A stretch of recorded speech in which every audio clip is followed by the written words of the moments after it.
गुढीपाडवा हा 3.5 मुहूर्तांपैकी एक आहे.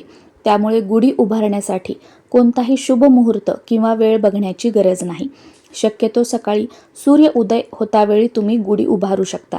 पण यावेळी शक्य नाही झालं तर जोपर्यंत कोवळं ऊन असतं 8-8:30 वाजेपर्यंत त्यावेळेत तुम्ही गुढी उभारून घ्यावी.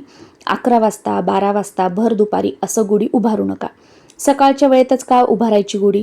कारण सूर्याच्या किरणांमध्ये सकाळी ज्या प्रजापती लहरी असतात, जी सात्विक ऊर्जा असते, तर त्या प्रजापती लहरी, ती सात्विक ऊर्जा गुढीवर जो आपण तांब्या पालथा ठेवतो तो शोषून घेत असतो. आणि त्याचबरोबर बघा, आपण एरवी कोणतीही पूजा व्रत वैकल्य असू द्या, कलश सरळ ठेवतो, पण आपण गुढीवर कलश जो आहे तो उलटा ठेवतो. कारण का?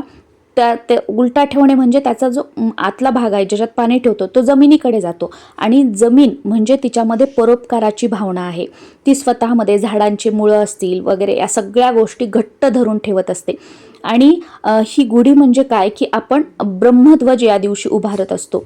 आणि हा ब्रह्मध्वज म्हणजे यशाचे प्रतीक आहे. चांगल्याचा वाईटावर विजय म्हणून एक प्रकारे आपण लावत असतो. तर याचप्रमाणे मनुष्याने देखील कितीही यश प्राप्त केलं, कितीही मोठा झाला, तरीही त्याचे पाय जमिनीवरच राहावे हा त्याच्या मागचा एक हेतू असू शकतो. आणि जमिनीतील जी काही सकारात्मकता आहे, सकारात्मक ऊर्जा आहे, तो हा जो कलश आहे तो खेचून घेतो. आणि असा मांगल्याने भरलेला कलश नेहमी आपल्या घरात कायम राहावा म्हणून आपण कलश जो आहे या दिवशी पालथा ठेवत असतो. आणि सकाळी सूर्याच्या प्रजापती लहरी आणि जमिनीतून येणारी सकारात्मक ऊर्जा ह्या दोन्हीही त्यामध्ये शोषल्या जाव्यात. आणि त्यामुळे आपलं येणारं मराठी नवीन वर्ष आपल्यासाठी सुखा समाधानाचं जावं म्हणून सकाळच्या वेळेतच गुढी उभारा.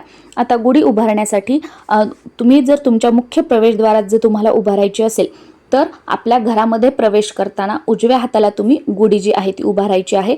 किंवा तुम्ही गच्चीवर उभारू शकता. आणि तुम्ही जर फ्लॅट सिस्टीममध्ये राहत असाल तर तुम्ही बाल्कनीमध्ये सुद्धा, बाल्कनीमध्ये तर घरातून आपण आत येताना जी उजवी साईड येते त्या साईडला बाल्कनीमध्ये उभारू शकता.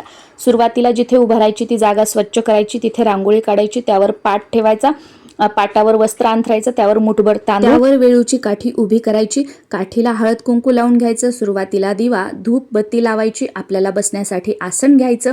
त्यानंतर त्या काठीला साडी नेसून घ्यायची आहे, साडीसोबत ब्लाऊज किंवा ब्लाऊज पीस तुम्हाला ठेवायचा आहे. त्यानंतर जो कलश तांब्या घेतलेला आहे त्यावर स्वास्तिक काढून 5 उभ्या रेषा करून तो वरती पालथा लावायचा आहे, कडुलिंबाचा डहाळा लावायचा आहे, हार फुलं अर्पण करायचे आहे. आणि ही पूजा करत असताना ओम ब्रह्मध्वजाय नमः या मंत्राचा जप करायचा आहे व नैवेद्य दाखवायचा आहे. पूजा करताना नैवेद्य हरभऱ्याची डाळ, गूळ आणि त्याच्यामध्ये कडुलिंबाच्या झाडाचा तोर हे सकाळी दाखवायचा आणि दुपारी पूर्णावर नैवेद्य गुढीला दाखवायचा आहे.